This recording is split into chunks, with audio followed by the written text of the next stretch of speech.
Mesdames et messieurs, d'abord je vous remercie de m'avoir invité pour parler de ce problème qui est effectivement un problème géostratégique.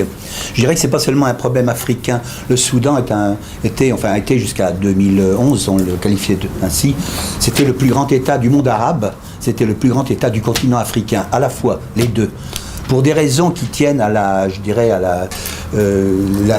l'approche française et peut-être quelquefois dans certains pays d'Europe occidentale, on considère le Soudan est tombé dans l'escarcelle de l'Afrique. Finalement, il a toujours été traité au Quai d'Orsay, dans les administrations, souvent comme un pays africain et uniquement africain. Ce qui biaisait la perspective et ce qui finalement n'était pas sans influer sur la perception qu'on avait de ce pays-là, qui est avant tout finalement un pays arabo-musulman, mais qui est avec, non pas ethniquement, mais culturellement, religieusement et politiquement et géostratégiquement. Géostratégiquement, il est en même temps un pays africain, il est au plein cœur du continent africain, ça va de soi. J'avais appelé ça le Soudan un espace en partage, parce que c'est vraiment un espace en partage à tous les sens du terme. Il est partagé, disons, c'est un espace soudanais. Les Soudanais aiment bien ce terme-là. C'est pas un État qui est configuré avec des frontières naturelles, c'est un espace vraiment immense d'ailleurs. C'est 2,5 millions de kilomètres carrés avant la partition. C'était le plus grand État du continent et du continent africain et du monde arabe en même temps. Et c'était un espace assez ouvert, finalement, n'ayant pas beaucoup de frontières naturelles, très peu, sinon la mer Rouge, mais des frontières qui étaient plutôt d'ailleurs des zones de passage. Et cet espace, il était en partage avec de nombreux peuples. Le peuple soudanais, il n'y a pas des arabo-musulmans puis des noirs chrétiens et animistes, ça c'est du baratin, ça n'existe pas, ça n'a jamais existé. Le Soudan, c'est un creuset humain où il y a plein d'ethnies, de 250 ou 300 qui sont mélangées, auxquelles, par exemple, quelquefois, il y a une certaine unité qui est apportée par l'islam et la langue arabe dans tout ce qu'il est convenu d'appeler le Nord-Soudan, c'est-à-dire les 3/4 du territoire soudanais. Et puis, le Sud-Soudan étant un peu plus divers, mais n'étant pas aussi éparpillé qu'on le dit non plus, mais il n'y a pas de frontière entre les deux, il n'y a pas il n'y avait pas un nord arabo-musulman comme l'ont dit tous les médias et les agences de presse pendant 30 ans, 40 ans ou 50 ans, peut-être plus si affinité, donc c'est pas vrai, il n'y avait pas un nord arabo-musulman et un sud animiste et chrétien, il y avait des régions diverses dans le Soudan, avec une frontière qui avait été établie non pas par l'histoire, la géographie ou la géopolitique, mais établie par les Britanniques, au temps du condominium. Alors on va passer rapidement sur toutes les péripéties du Soudan dans son histoire. C'est un très vieux pays. On considère souvent que les Égyptiens considèrent que c'est une espèce d'arrière-cour, une espèce d'Égypte de deuxième catégorie. C'est pas vrai du tout. Les civilisations soudanaises sont à la fois liées à celles de l'Égypte, ça va de soi, puisqu'elles sont proches, mais en même temps elles sont indépendantes. Elles sont parfois même antérieures à celles de l'Égypte. Certains voient dans les pyramides de Méroé, par exemple, qui sont pas très très loin de Khartoum, non pas des espèces de résidus de pyramides décadentes, mais plutôt des éléments précurseurs des ancêtres des grandes pyramides d'Égypte, par exemple la pyramide de Méroé. Les civilisations soudanaises ne sont pas du tout des résidus des histoires de deuxième zone, des promotions, des braderies, c'est pas ça. Ce sont des civilisations authentiques qui sont indépendantes, autonomes, souvent antérieures aux grandes civilisations d'Égypte. Bon, et les dynasties, y compris de pharaons, qui sont succédés au Soudan, ne sont pas non plus du tout des souverains de service. Ce sont ce qu'on appelle les pharaons noirs, dont ça fascine souvent. On a l'impression qu'il y a des espèces de résidus de fin de dynastie, de fin de règne. C'est pas du tout ça. C'était des pharaons, des dynasties autonomes au Soudan, qui finalement avaient également la volonté quelquefois de dominer, d'aller vers le nord, enfin qui était centré au Soudan. C'était tout à fait des civilisations et des dynasties tout à fait autonomes, indépendantes, bien qu'étant fortement liées avec l'Égypte, ça va de soi, parce que c'était des pays voisins. Bon, on va passer là-dessus. Dans le livre que j'ai commis, on trouve que je passe rapidement là-dessus. C'est pas l'objet du livre, ni de ce que je vais dire maintenant.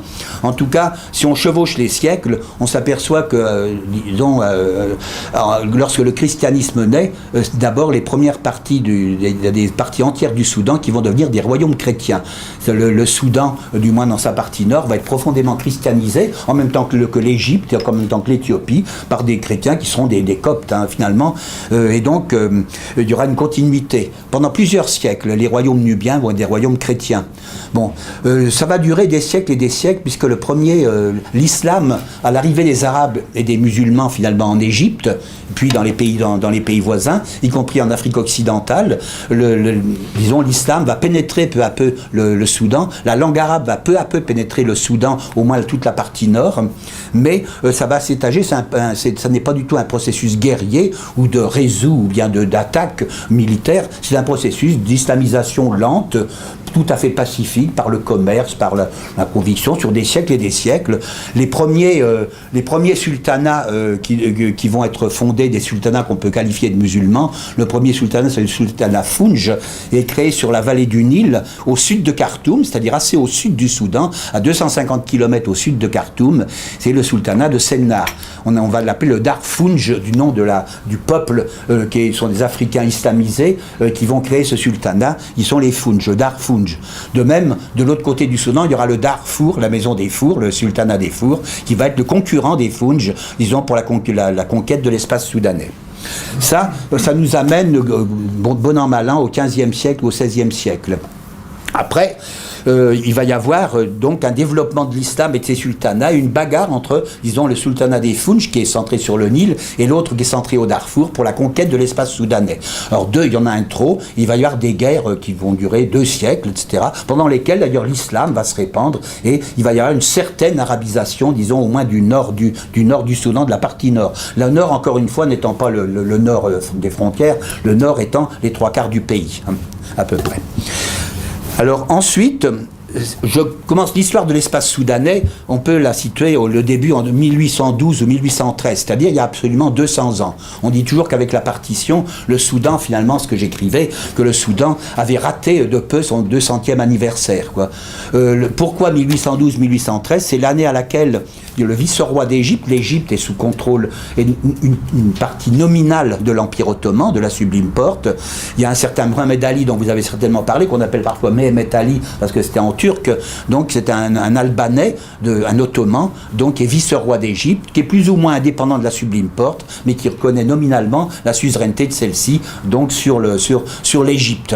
Et c'est en 1812 qu'il se lance à la conquête du Grand Sud, au sud, disons, de ce qui sont les frontières à peu près, souvent pas naturelles, mais les frontières historiques de l'Égypte, au-delà de laquelle c'était l'aventure pour les Égyptiens. Donc il se lance, et en 1812, les souverains de Nubie, qui sont désormais des sultans, des autorités musulmanes, vont payer un tribut au vice-roi Mohamed Ali. Et c'est là va dater le commencement de la grande aventure de Mohamed Ali, qui est une aventure majestueuse que lui et ses successeurs vont mener tout au courant du 19e siècle, à partir de 1812-1813, et ça va durer jusqu'à 1881 à peu près.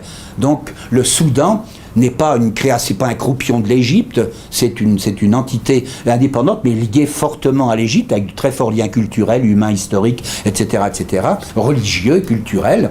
Donc, mais c'est une entité qui a sa personnalité tout à fait à elle. Pourtant, c'est pas un Égyptien vraiment, c'est un Turco-égyptien qui va créer l'espace soudanais au sens où on l'entend maintenant. Donc, pendant tout le 19e siècle, ça va être ça. On appellera cette période-là la Turquia, c'est la formation de l'espace soudanais par voie de conquête globale, avec des péripéties extrêmement compliquées, je ne rentrerai pas dans le détail, mais disons pendant une soixantaine d'années, 70 ans, le grand Mohamed Ali et ses successeurs, je dis le grand Mohamed Ali parce que c'était, je crois, un très très grand souverain, qui va considérer que c'est sa conquête personnelle, mais il dit, bon, nominalement il fait allégeance au sultan de Constantinople, mais il va créer cet ensemble majestueux qui va donc des frontières de l'Égypte et sur plusieurs milliers de kilomètres, qui va descendre tout le Soudan que nous connaissons, y compris incluant le Sud-Soudan. Bon, quand on arrive à c'est le Mohamed Ali et ses successeurs, il va y avoir beaucoup de péripéties, notamment un endettement croissant de l'Égypte, qui est disons le tuteur nominal du Soudan en création, et donc un envahissement de l'Égypte par les Européens. Tant et si bien que lorsque au fond, l'espace soudanais est pris en charge par des forces nationalistes qui ne sont plus les turco-égyptiens, donc plus des Ottomans, ni des Égyptiens, ni rien du tout. Ce sont vraiment des nationalistes soudanais. Ça va être l'épopée du Mahdi, du mahdisme, c'est-à-dire un mouvement religieux qui va naître et qui va vouloir chasser les infidèles. Les infidèles, à noter que ce sont les Turcs et les Égyptiens. Ce ne sont pas les Britanniques. Les Britanniques ne sont là que des comparses, mais les Britanniques vont être évacués, d'ailleurs, la prise de Khartoum en 1885 par les troupes mahdistes, Gordon va être tué d'ailleurs, et les Anglais vont évacuer le Soudan et vont se replier sur l'Égypte. Ils profiteront d'ailleurs de l'occasion, c'est à ce moment-là qu'ils vont commencer à faire de l'Égypte un véritable protectorat. Repliés là-dessus, ils peuvent concentrer leurs forces, et voilà. Alors, le premier, celui qui se déclare le Mahdi, c'est pour combattre les infidèles turcs et égyptiens, en déplorant et en condamnant au fond la luxure, l'abaissement des mœurs, et puis l'occidentalisation, si on vrai, c'était pas un mot qu'on n'utilisait pas, mais enfin la soumission, disons, aux puissances chrétiennes, etc., par le biais des Égyptiens et des Turcs. Mais les chrétiens, évidemment, les infidèles, c'était les Anglais, et puis leurs élèves turcs et leurs élèves égyptiens, accusés de ne pas défendre l'islam, disons. Alors, le Mahdi, comme vous savez, ça veut dire le sauveur. Au fond, c'est l'équivalent du Messie. Enfin, c'est un petit peu le Mahdi, c'est celui qui doit revenir sur terre avant le jugement dernier et qui doit sauver le monde. Alors, là, c'est un certain Mohamed Ahmed El Mahdi qui va se proclamer le sauveur du Soudan, au moins dans un premier temps, et qui va chasser les Britanniques carrément en l'espace de 4 ans. Et donc, c'est un mouvement authentiquement qui n'a plus rien ni de Turcs, ni d'Égyptiens, ni d'Ottomans, qui n'a rien de britannique. C'est un mouvement typiquement soudanais, un mouvement nationaliste soudanais. Il meurt peu de temps après, et en 1885 à 98, son successeur, qui s'appelle Abdellahi Ibn Mohammed, va mener une guerre, va créer un État mahdiste, un État islamique, un État islamiste sur l'ensemble du Soudan. Alors en le centrant plutôt sur le nord, autour de Khartoum par exemple, qui aura été créé dans la bagarre, au confluent des deux Nils. Et donc cette épopée va durer, on pourrait dire 17 ou 18 ans. Autrement dit, un mouvement nationaliste soudanais. Et à l'issue de ce mouvement nationaliste soudanais, les Anglais vont reprendre du poil de la bête, vont se rétablir et vont réentreprendre la conquête du Soudan, pour instaurer donc ce qu'on appelle le condominium anglo-égyptien. Alors ce qui fait qu'on commet une double erreur, on pense d'une part que le Soudan est une création d'Égypte, ça ne l'est pas, même si c'est une création des turco-égyptiens, c'est un peu différent, mais quand les Anglais prennent possession du Soudan, pour en faire une espèce de colonie sous couvert de condominium, en fait c'est eux qui dirigent, eh bien, ça n'est pas du tout comment une terre égyptienne qu'ils prennent, c'est une terre soudanaise, puisqu'elle est sous pouvoir soudanais. Le Mahdi est un pouvoir soudanais. Authentiquement, c'est un mouvement nationaliste qui aura régné pendant 17 ans et qui aura éjecté les Anglais hors du terrain. Alors, la colonisation britannique, elle va durer, elle, 56 ans. On arrive en 1899, je vais très vite au-delà des siècles, autrement, parce qu'on n'en sortirait pas. La colonisation britannique, on va l'appeler en fait le condominium anglo-égyptien. Les Anglais, donc, qui ont transformé l'Égypte en protectorat, par contre-coup, vont transformer, si on veut, le Soudan en condominium anglo-égyptien, ne laissant en Égypte qu'un rôle décoratif. En fait, c'est eux qui commandent, et pendant 57 ans, c'est eux qui vont commander, disons, au Soudan. Et autrement dit, quand le Soudan va devenir indépendant, je franchis encore 60 ans ou 50 ans, va devenir indépendant le 1er janvier 1956, c'est en fait une colonie britannique qui devient indépendante. Et tout le monde pense que le Soudan était une création des Britanniques, après avoir pensé que c'était une création de l'Égypte. Or, ça n'est pas une création de l'Égypte, je le répète, et ça n'est pas une création des Britanniques, puisque les Britanniques, au fond, ont colonisé un espace qui était déjà tout formé. Les Britanniques, d'ailleurs, vont essayer vont avoir la tentation de le couper en deux. C'est eux qui vont créer. On dit que les Égyptiens ont créé l'espace soudanais moderne, mais ce sont bien les Britanniques qui ont créé le problème du Sud-Soudan. Et le Sud-Soudan n'existe pas avant, ce sont les Britanniques qui vont le créer, en décrétant arbitrairement qu'il y a un nord qui est plutôt arabo-musulman, et un sud qui est à vocation, qui n'est pas musulman en tout cas. Et ils vont établir une espèce de frontière avec interdiction de voyager entre les deux, interdiction pour empêcher la diffusion de l'islam, pour empêcher l'arabisation du sud du pays, qui est plutôt une arabisation douce, c'est déjà en marche, et donc ils vont entraver ce processus pendant quand même plus d'un demi-siècle avec un certain succès. Pendant un moment, d'ailleurs, il y aura cette tentation des autorités britanniques de rattacher ce qu'on appelle maintenant le Sud-Soudan. Je regrette cette carte, et j'aurais dû peut-être la faire en plusieurs exemplaires pour la faire circuler. J'aurais pu avoir une meilleure copie également. Vous voyez, ça c'est le Soudan, je ne sais pas si vous avez des yeux d'aigle, vous pouvez percevoir. Et la ligne rouge, c'est la ligne de démarcation britannique, c'est pas une frontière, c'est la ligne qu'avaient tracée les Britanniques entre le Soudan global, le Soudan du Nord et le Soudan du Sud. Hein. Donc vous voyez, cette partie-là, donc était réputée, qui va être laissée hors de l'atteinte de Khartoum, puisqu'on veut l'isoler, empêcher l'islamisation ou l'expansion de l'islam au Sud-Soudan, et qu'on veut empêcher également l'arabisation, et donc on considère ça que c'est une entité différente, et il va y avoir la tentation des Britanniques de relier ça, on est en époque coloniale, hein, pendant la première moitié du XXe siècle, et il va y avoir la tentation de rattacher le Sud-Soudan aux colonies du Kenya, de l'Ouganda, qui sont sous domination britannique. Ils ne le feront pas finalement, ils se raviseront au dernier moment, quand le temps passant, on est passé la Première Guerre mondiale, la Deuxième Guerre mondiale, il y a l'indépendance qui commence à titiller tous les peuples, et les Britanniques réalisent tout d'un coup que finalement ça va être l'indépendance du Soudan, qu'ils ne pourront pas y échapper. Et donc finalement ils vont brutalement revenir sur leur politique, c'est-à-dire ôter cette frontière en pointillé, et puis rétablir et dire maintenant il faut que vous appreniez à vivre dans un seul pays quand il y aura l'indépendance. C'est comme ça que ça va se passer. Je caricature et je vais très très vite, mais c'est absolument comme ça que ça s'est passé globalement. Donc, quand le Soudan accède à l'indépendance, donc au 1er janvier 1956, il y a le problème, effectivement, qui va se poser chez les élites soudanaises, qui sont, pendant toute l'époque du condominium, le Sud-Soudan va être laissé à l'abandon. Ou plutôt, on va le laisser à l'abandon, on va le laisser sous la coupe des administrateurs anglais, qui ne reçoivent d'ailleurs en pleine brousse aucune directive, et on va le laisser sous la coupe des missionnaires. À charge pour ces missionnaires de les rendre fidèles à la couronne britannique et au fond de les détacher de Khartoum. C'est ça la grande idée, de les détacher du Nord-Soudan. Alors, lorsque le Soudan est sur le point de devenir indépendant après la Deuxième Guerre mondiale, eh bien il y a la question qui se pose, est-ce que le Soudan doit être attaché à l'Égypte malgré tout? Il y a des courants très très forts, disons, dans le Soudan, j'allais dire qui compte, c'est-à-dire qu'il y a des élites, le Nord-Soudan, est-ce qu'on rattache à l'Égypte?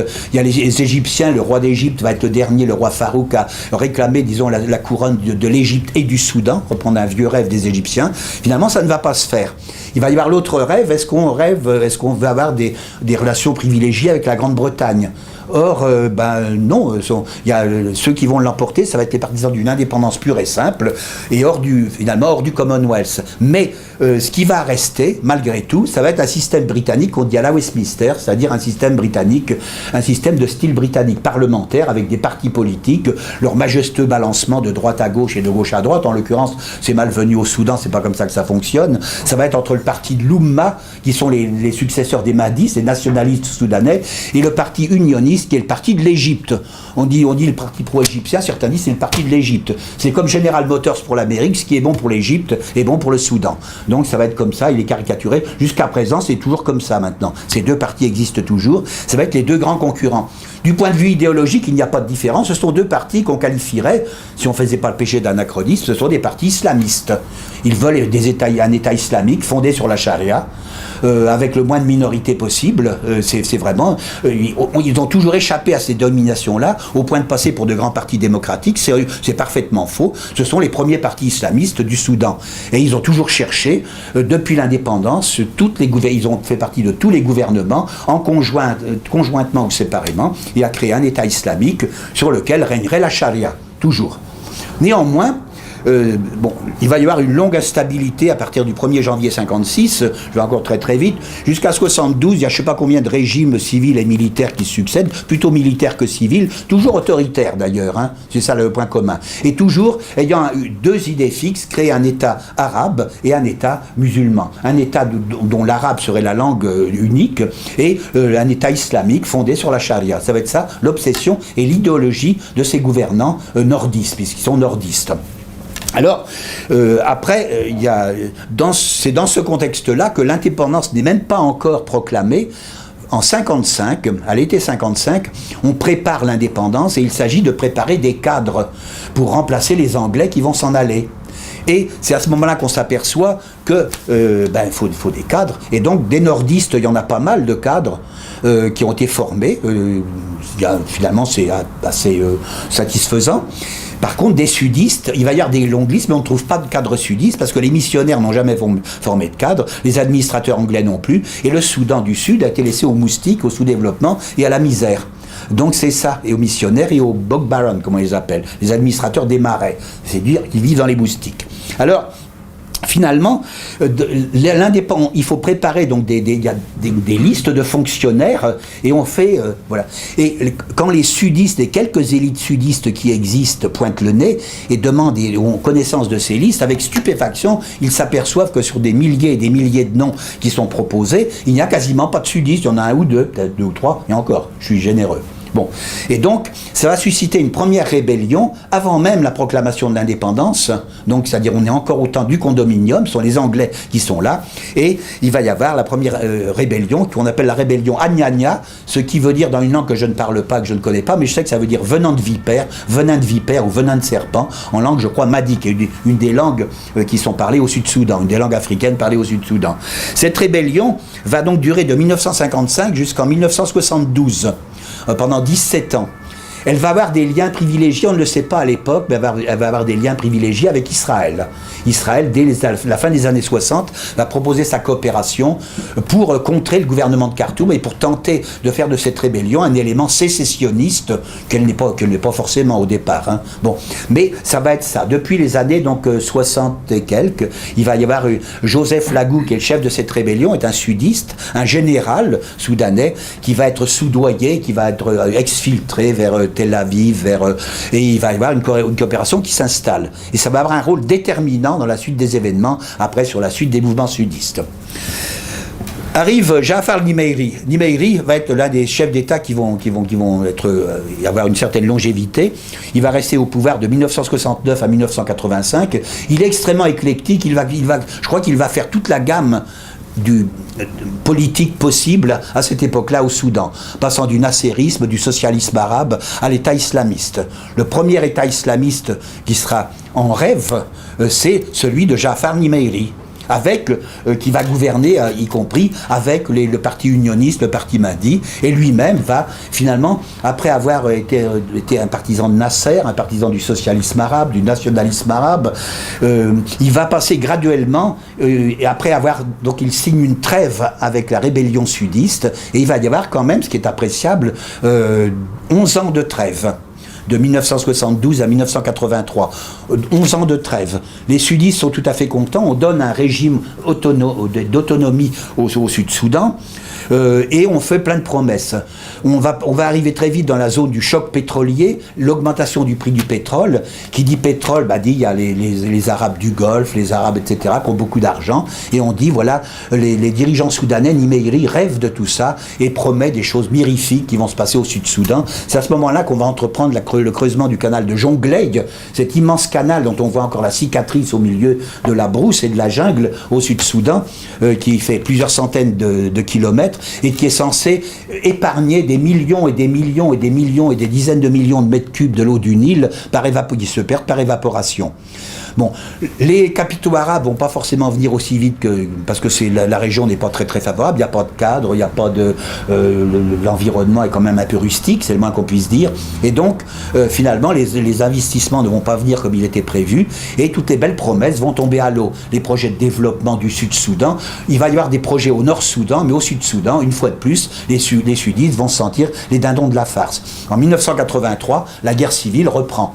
Non pas pour une question de charia, comme on le dit, que c'est parce que Nimeiri instaure la charia que reprend la rébellion. C'est faux, c'est un mensonge, puisque finalement, la rébellion reprend au mois de mars 1983 avec la création du SPLM-SPLA, alors que la charia n'est promulguée qu'en mois de septembre 83. Donc, on ne peut pas intervertir comme ça, il se passe 8 mois, 9 mois entre les deux. On ne peut pas établir un rapport de cause à effet, un rapport d'effet à cause, c'est pas du tout la même chose. Donc voilà, c'est des mensonges qui ont été divulgués ou des idées toutes reçues comme ça parce que c'est pratique, mais c'est pas vrai. Alors, la création du SPLM de John Garang, John Garang est un colonel soudanais, de l'armée soudanaise, qui est un colonel, disons, tout à fait, qui n'est pas du tout séparatiste, ni sécessionniste. C'est un homme qui a beaucoup de charisme, qui est très intelligent, que le gouvernement central va tenter d'envoyer un peu partout, notamment aux États-Unis, pour perfectionner son instruction militaire. Il va passer des tas de diplômes, etc. Il va aller de stage en stage. On va essayer de le mettre même au collège de guerre à Khartoum pour enseigner. Bon. Et puis, comme il y a la rébellion, des mouvements qui reprennent une mutinerie dans une ville du Sud-Soudan à bord, eh bien, on va l'envoyer pour faire entendre raison aux rebelles. Seulement, manque de chance, plutôt que de faire entendre raison, il va prendre la tête de la nouvelle rébellion. Et donc, il va créer le SPLM, le mouvement de libération, non pas du Sud-Soudan, mais du peuple soudanais, ce qui est différent. Avec sa branche armée, le SPLA. Et donc, John Garang va être son leader historique, un homme très charismatique, pour moi, qui a une carrure d'homme d'État, absolument, et donc qui va accompagner finalement la vie du Sud-Soudan, mais dans une perspective qu'il faut non pas séparer le Sud-Soudan du Soudan, que finalement, il n'est pas loin de dire qu'il n'y a pas d'entité sud-soudanaise, qu'il n'y a pas de peuple sud-soudanais, mais qu'il y a au Soudan des régions qui sont marginalisées, ignorées et, disons, laissées en déshérence. Ce en quoi il n'a pas tort. Mais il dit, d'ailleurs, le Sud-Soudan n'est pas du tout la même zone, on peut dire ça du Darfour, du Kordofan, au fond d'une bonne partie du Soudan, excepté le Soudan central, dont les habitants s'appellent eux-mêmes les gens du pays, autrement dit les Soudanais de souche, et tous les autres, ce sera un peu comme des Parisiens, les gens de l'Île-de-France, hein, et les autres régions du Soudan se sentent marginalisées, ne participant pas beaucoup au pouvoir, ne participant pas beaucoup à la richesse nationale. Ils n'ont pas tort d'ailleurs. Bon, ça va être une des revendications. Le John Garang et son mouvement demandent non pas la sécession du Sud-Soudan, mais un réaménagement du Soudan avec une meilleure distribution du pouvoir et des richesses. Ça sera la tarte à la crème et la revendication commune de toutes les rébellions, pas seulement au Soudan, et pas seulement au Sud-Soudan, mais dans toutes les rébellions soudanaises et dans beaucoup de pays, d'ailleurs africains et ailleurs. Une meilleure répartition du pouvoir et des richesses, en pensant que ceci n'était pas réalisé. Ce qui est en bonne partie vrai, il faut bien le dire, en ce qui concerne le Sud-Soudan. Mais pas autant qu'on veut bien le dire non plus. Alors, Jafar Nimeiry, je pense que, ayant parcouru toute la gamme de l'éventail politique, étant passé du nationalisme arabe à l'État, il se proclame, enfin, il rêve de se proclamer imam de l'État islamiste. Il se croit le Mahdi en quelque sorte, hein, ou le représentant du Mahdi sur terre, de Dieu sur terre. Il en est arrivé, je crois qu'il a un peu pété les plombs, comme on dirait maintenant, mais en 12 ans, il a eu le temps, et donc ça va être sa dernière lutte. Il y a un processus de paix qui s'engage. Rien que le mot et le terme est de mauvais augure. Un processus de paix, en général, ça veut dire que ça ne va pas amener la paix. Et là, bingo, c'est sûr, ça va durer 2 ans et demi.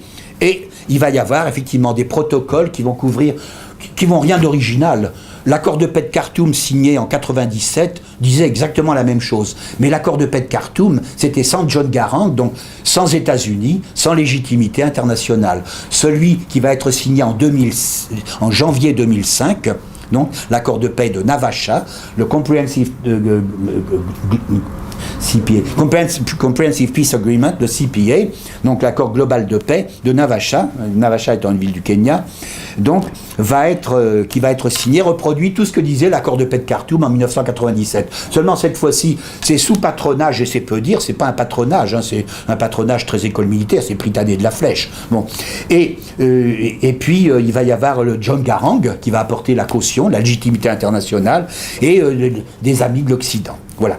Et puis l'IGAD, qui n'est pas une organisation vraiment neutre, puisque c'est une organisation dont la plupart des membres soutiennent ouvertement le SPLM ou l'ont soutenu.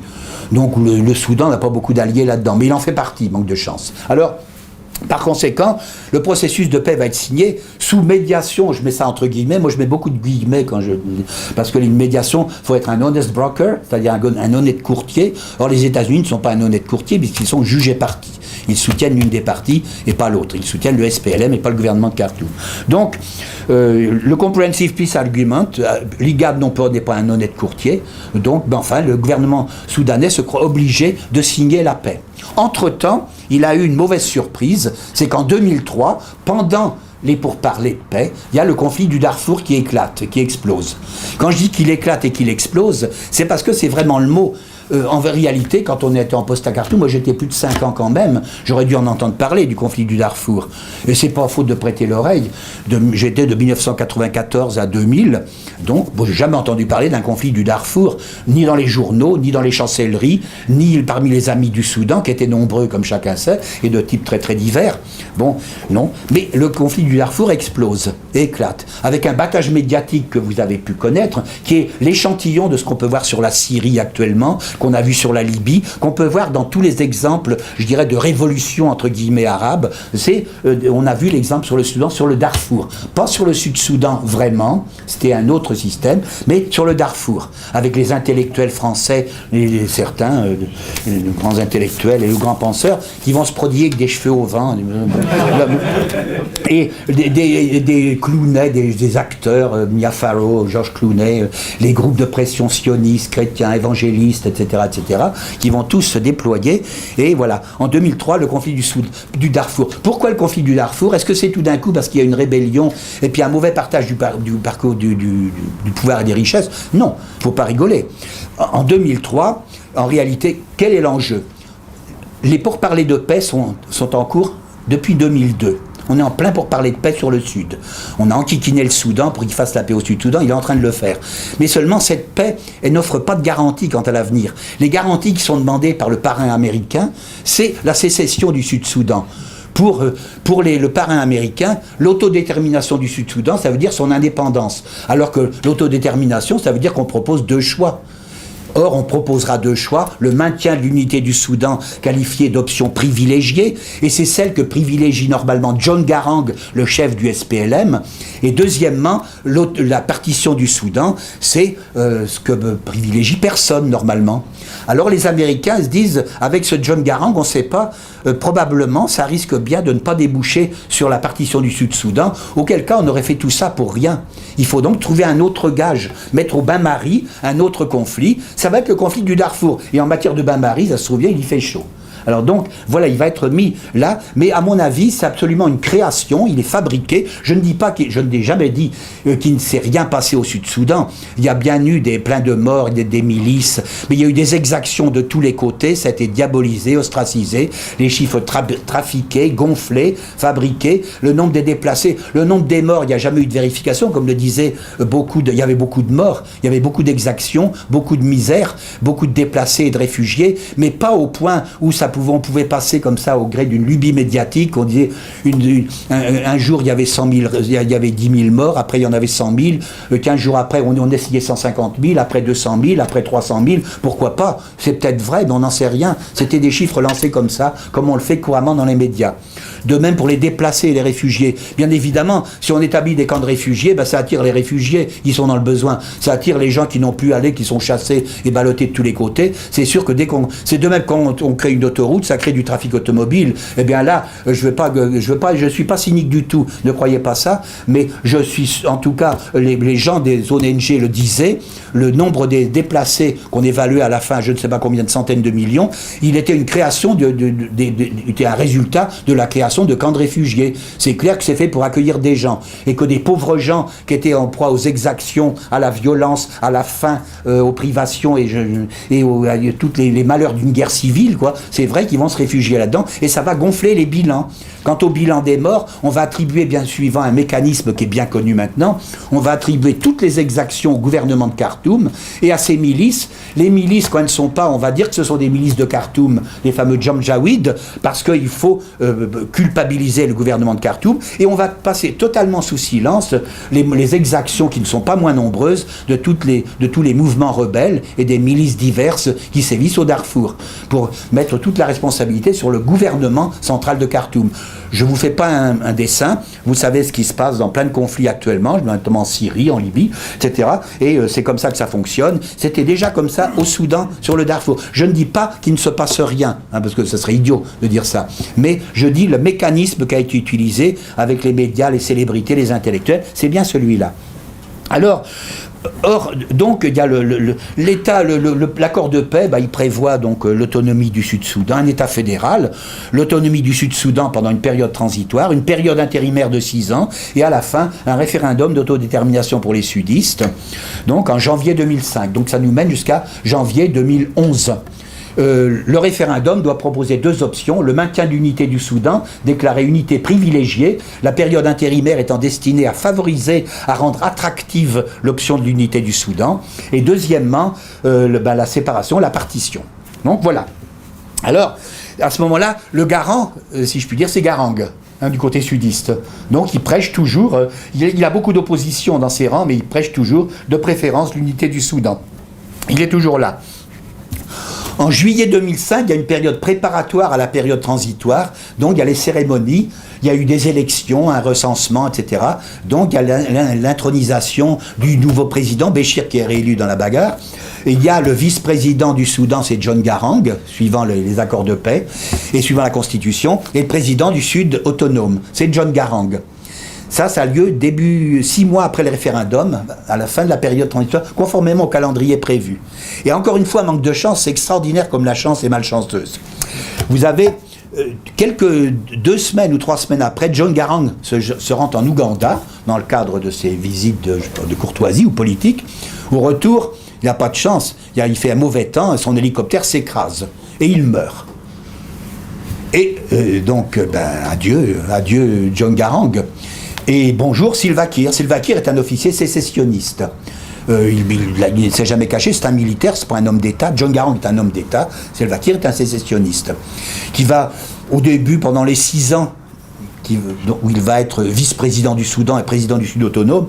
Or, il ne va pas le dire nettement au début, mais il va le dire de plus en plus nettement, et il ne pourra pas attendre le référendum 2-3 ans avant. Il dira, les Sud-Soudanais, c'est une occasion historique, doivent voter pour la sécession. Donc, en rupture des engagements pris par John Garang. Au fond, la mort de John Garang, il n'est pas abusif de le dire, c'est le tournant, le coup de pouce malheureux du destin pour le Soudan et pour l'unité du Soudan. Je crois que dès ce moment-là, le Soudan uni a vécu, à peu près. Mais personne ne veut s'en rendre compte, on pense toujours que les frères, entre guillemets, sud-soudanais, pour les frères, entre guillemets, nordistes, vont voter pour le maintien de l'unité. Mais enfin, voilà. Pendant ce temps-là, la production pétrolière fait florès. Le Soudan va parvenir quand même en quelques années, c'est pas du tout négligeable, à une production de 500 000 barils jour, ce qui en fait un producteur et un exportateur qui n'est pas du tout négligeable. Certains disent, et notamment les experts pétroliers, qu'au Soudan, il y a un potentiel pétrolier, entre autres, qui pourrait être l'équivalent de celui de l'Arabie Saoudite ou de l'Irak en toute simplicité. Donc, mais les experts pétroliers le disent. Les gens de Total disaient souvent vous croyez-vous que je paierais des royalties depuis 20 ans sans exploiter de pétrole? Je ne savais pas, il y a beaucoup de pétrole en dessous. Hein. C'est un propos technique, mais enfin c'est vrai. De même, on dit au Darfour, il y a du pétrole aussi, des concessions pétrolières. Et puis on dit qu'on a trouvé des réserves de cuivre, d'uranium, qui seraient parmi les premières du monde, comme par hasard, de métaux stratégiques. Et ça peut expliquer comme ça. Bon, alors... Quand on arrive en 2011, il y a eu entre-temps le développement du conflit du Darfour, que je ne veux pas laisser en si bon chemin. Le conflit du Darfour, il va y avoir une intervention africaine de l'Union africaine. Celle-ci va être jugée improductive et stérile par la communauté internationale, où je mets également des guillemets, parce que déjà dans les années 2005-2006, la communauté internationale, elle s'est réduite comme une peau de chagrin. C'est plus que 3 États, en fait. C'est les États-Unis, la France et la Grande-Bretagne. Alors, c'est facile à manier, relativement, et tous ceux qui sont d'accord avec elle. C'est comme ça. Vous regardez bien, la communauté internationale, c'est comme ça. Alors, donc, au fond, il va y avoir, la communauté internationale a décidé que fallait une force africaine, c'est pas bon. Les Africains sont pas capables de ramener la paix, ni de mettre une force de maintien de la paix, ni de faire une médiation politique pour trouver un accord. Bien que, en mai 2006, il y a un accord de paix qui est signé à Abuja, au Nigeria, et entre le gouvernement soudanais et 2 des mouvements rebelles, les 2 principaux mouvements. Il y en a un seul qui va signer, l'autre étant payé probablement pour ne pas signer, et donc ça va déclencher une série de scissions, de dissidences. Actuellement, je crois qu'il y a 40 mouvements de dissidents, des mouvements rebelles au Darfour, et finalement, il pourrait y en avoir plus, hein, c'est la règle du jeu. Donc, et puis après, finalement, on va plaider pour l'internationalisation de la force africaine au Soudan, à la fois militaire et politique, malgré ses succès.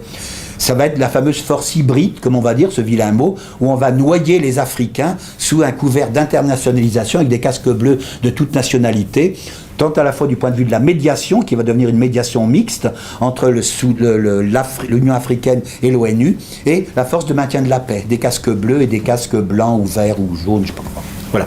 Alors, ça, et puis comme ça ne suffit pas, qui vont d'ailleurs pas avoir plus de résultats beaucoup que la force africaine, avec beaucoup plus de moyens certainement, puis des exactions en plus probablement, mais enfin bon, ça va pas très bien se passer. Mais l'Occident sera content, la communauté internationale sera contente. Elle aura son internationalisation. Ensuite, comme ça marche pas, et comme il faut maintenir la pression, malgré tout, eh bien, on va monter dans la gamme, et il va y avoir l'histoire des mandats d'arrêt de la Cour pénale internationale. La Cour pénale internationale est un jouet tout neuf, qui vient d'être mis par le Père Noël de 2002 ou 2003, et donc, finalement, je crois que cette Cour pénale internationale est ressentie comme étant un instrument de l'Occident et ça va être utilisé comme un instrument politique. Les Arabes et les Africains diront couramment, je crois qu'ils n'ont pas tort, que cette Cour pénale internationale, finalement, ne condamne que des Arabes et que des Africains, c'est tout. Alors ils ont un petit peu tort parce qu'il y a eu, dans la justice internationale, qui est à la justice que la musique militaire est à la musique. Dans la justice internationale, il y a déjà eu les Yougoslaves, hein, il y a eu tout. Mais ce n'était pas la Cour pénale, il ne faut pas confondre. La Cour pénale, elle, est bien spécialisée. Et donc finalement, ça va culminer avec les deux mandats d'arrêt, l'un en 2009 et l'autre en 2010, contre Omar el-Béchir. Alors, après vient le référendum, bon, je sais pas, et il y a un référendum, une écrasante majorité à 99% pour la partition.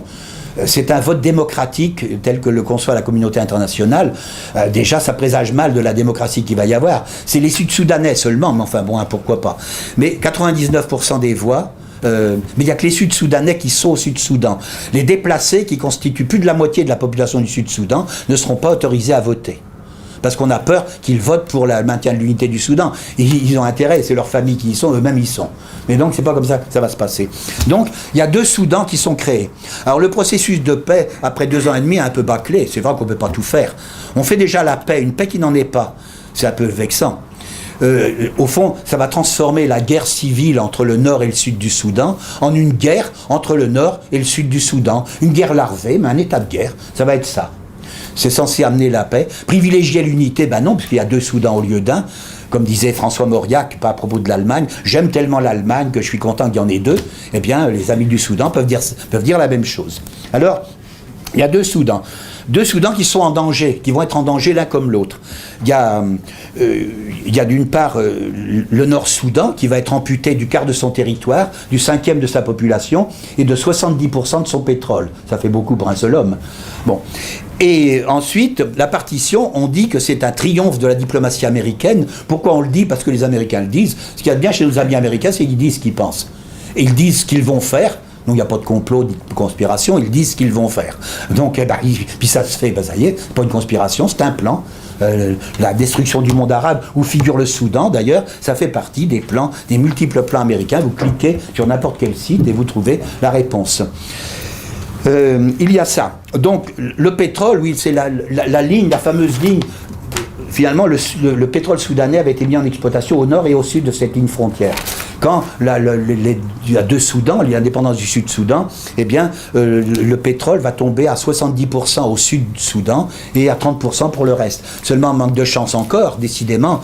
Mais c'est vrai que là où est situé le pétrole soudanais, pour l'exporter sans tenir compte de l'étranger, dans un Soudan uni, on va vers la mer Rouge, donc vers le nord. Donc il y a des oléoducs qui ont été construits comme tels jusqu'à Port-Soudan, les raffineries, toutes les installations. C'est pas malveillant, c'était le réalisme géopolitique.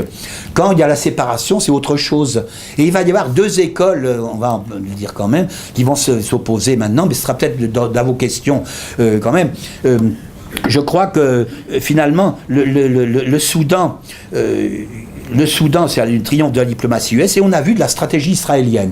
La coopération que je décrivais au début va se poursuivre avec le SPLM pendant toute la durée de la rébellion. Et les Israéliens vont n'avoir de cesse avant qu'il y ait une partition du Sud-Soudan. La partition du Soudan, et donc la séparation du Sud-Soudan. Alors, c'est un séisme géopolitique, donc pour le Soudan, qui est diminué au nord, qui va hériter de plein de problèmes. Il hérite de plein de millions de déplacés dont il ne sait plus quoi faire, auxquels il ne veut pas donner la nationalité un peu indistincte. Des gens ont perdu leur nationalité sans rien faire.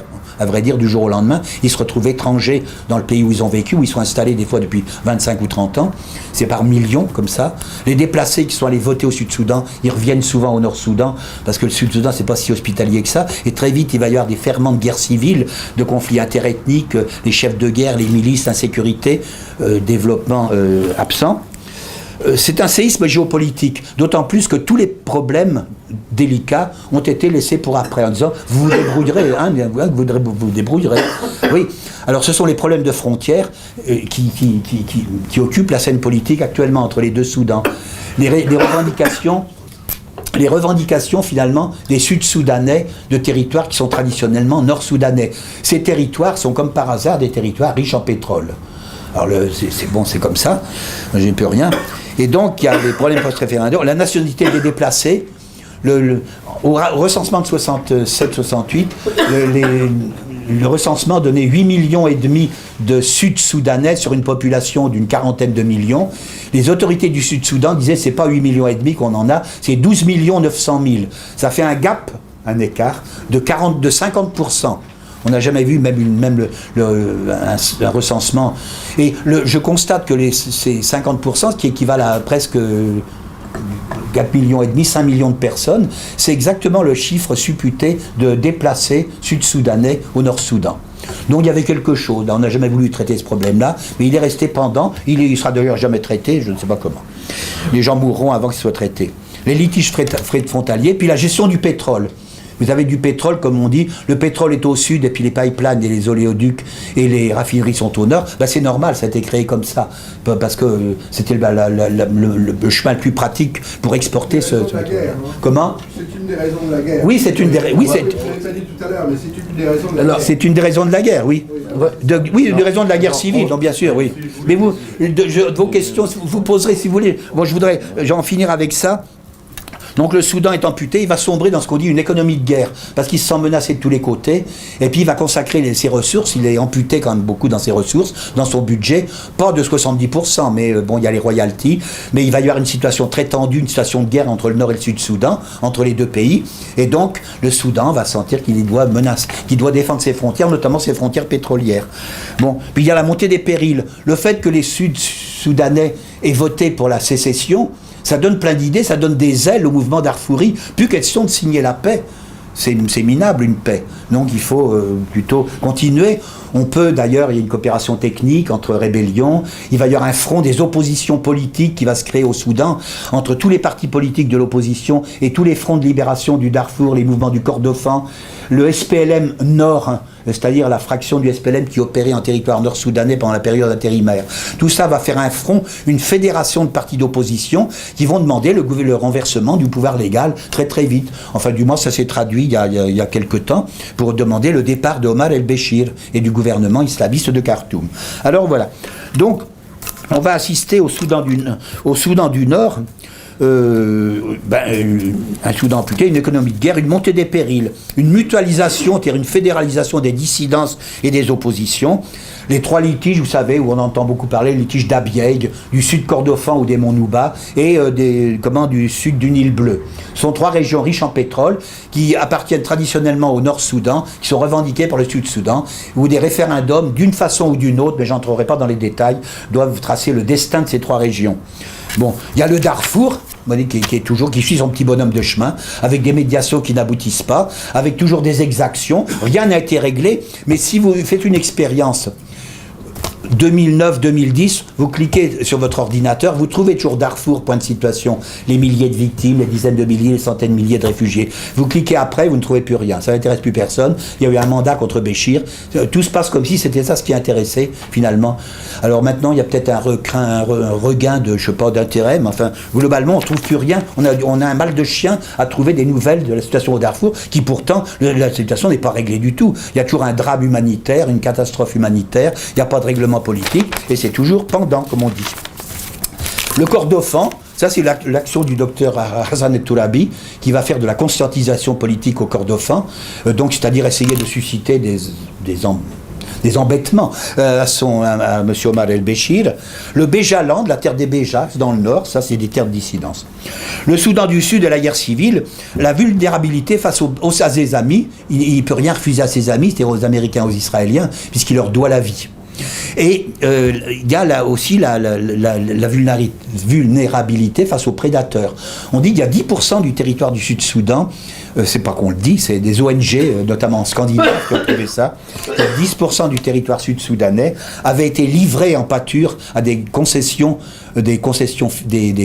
sociétés de financement et d'investissement financières, souvent américaines, parfois Texas pour que ça fasse plus couleur locale, et puis peut-être dont certains évoquent des pays du Golfe, beaucoup de sociétés anglo-saxonnes, donc avec tous les droits d'exploitation du sol, du sous-sol et de l'entresol, et y compris le pétrole et les minéraux, et donc des baux de 99 ans, pour des tarifs qui défient toute concurrence, puisqu'on citait, donc je cite toujours cette anecdote, ceux qui l'ont déjà entendu, ils font comme s'ils ne l'avaient jamais entendu, 3 centimes d'euros à l'hectare. Alors comptez, vous pouvez vous payer un bel appartement pour le prix d'un bel appartement à Paris, dans un quartier raisonnablement. Vous pouvez vous payer le territoire du Sud-Soudan dans son entier, 620 000 km². Faites le calcul, 3 centimes d'euros. Vous m'en direz des nouvelles et ça vous donnera des idées. Ensuite, au Sud-Soudan, donc il y a une rivalité face aux prédateurs, aux amis. Il n'y a pas de cadre, il y a peu d'élite. Le Sud-Soudan avait 50 km de route goudronnée à son indépendance. Les cadres, on a dit que tout le monde s'en est toujours fichu. Il y avait très peu de cadres, il y en avait. Et les cadres politiques qui existaient, de qualité très souvent, ils étaient installés à Khartoum.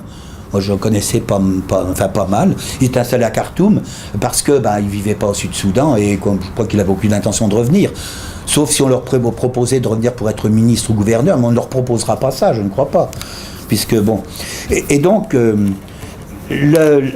puis après, il y a le pétrole. Alors, le pétrole, ça pose un problème assez cocasse. Le pétrole sud-soudanais, je ne parle même pas du pétrole nord et sud-Soudan, mais le pétrole sud-soudanais, il est situé très très loin de la frontière sud du Sud-Soudan. Il est situé près de la frontière soudanaise, près de la frontière du nord, puisque c'était à cheval sur les deux. Et donc, ce pétrole-là, il est très bien en étant évacué comme ça, c'est la voie naturelle d'évacuation via Khartoum, Port-Soudan, c'est tout à fait normal. Pas question d'aller construire des choses qui n'existent pas en pleine brousse, traverser tout le Sud-Soudan, quand même un très très grand territoire, pour l'évacuer vers l'Ouganda et le Kenya. Au fond, pourquoi cesser de dépendre du Nord-Soudan avec lequel on est habitué à traiter? On a quand même vécu ensemble presque 200 ans. Et puis aller courir avec l'Ouganda et le Kenya, auxquels on n'est pas habitué du tout, et rien ne nous dit qu'ils ne réservent pas de mauvaises surprises. Donc les projets qui existent, ce sont les projets de Salva Kiir, le pays d'Inka, et les Dinka, qui sont à Juba comme capitale. Et Juba, effectivement, ils dépendent pour le pétrole, ça serait bien mieux de l'évacuer vers le sud, et ça, pour l'approvisionnement, ils dépendent du Kenya, de l'Ouganda. Pour Riek Machar, qui est un ER, qui est plutôt du nord, eh bien, lui, ça ne l'intéresse pas. Pour le pétrole, l'exportation, c'est vers le Nord-Soudan. Et pour l'approvisionnement, c'est par le Nil. C'est la voie normale. Ils sont installés au bord du Nil. Alors, je pense que tout ça... Or, il se trouve par un... Encore, mais décidément, la géopolitique est pleine de hasard. La carte des Nuer, la carte des ethnies, la carte des Nuer et des Dinka, notamment, coïncide grosso modo avec la carte du pétrole sud-soudanais. C'est-à-dire, le pétrole se trouve surtout en pays Nuer, plus qu'en pays d'Inka. C'est un peu comme on dit qu'au Proche-Orient et dans toute la région, que la carte du chiisme correspond à la carte du pétrole et du gaz. Ce qui est vrai, souvent. Enfin, c'est pas aussi caricatural que ça. Pour le Sud-Soudan, c'est pas... Et ça donne deux optiques différentes pour les deux. Ça vous explique en partie la guerre civile. Donc avec Salva Kiir, un Dinka, qui incarne le pouvoir Dinka, l'hégémonie Dinka, tant redoutée des autres ethnies. Et puis, Riek Machar, qui est un Nuer, qui est l'ethnie concurrente.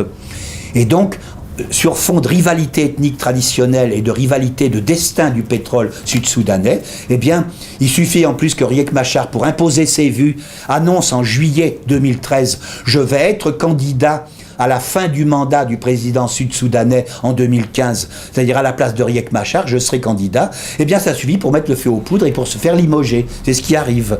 Après, on affûte ses cartes, on regarde la situation, comment ça va entre Khartoum et Juba, où est-ce que je peux me placer là-dedans, est-ce que je peux pas m'allier à Béchir pour évincer Salva Kiir. Salva Kiir fait le même calcul, et finalement ça explique tout. Voilà ce qui va se passer. Donc à partir de la mi-décembre 2013, il y a ce que Salva Kiir va appeler un coup d'État de Riek Machar. Riek Machar dira qu'il n'y est pour rien, qu'il a fui en pyjama. Mais ça n'empêche pas de faire un coup d'État. La révolution de Palais. Alors, en réalité, on ne sait pas. En tout cas, il y a des affrontements ethniques qui se multiplient. Et il va y avoir une guerre civile avec des centaines de milliers de réfugiés à nouveau. Et puis des milliers de morts.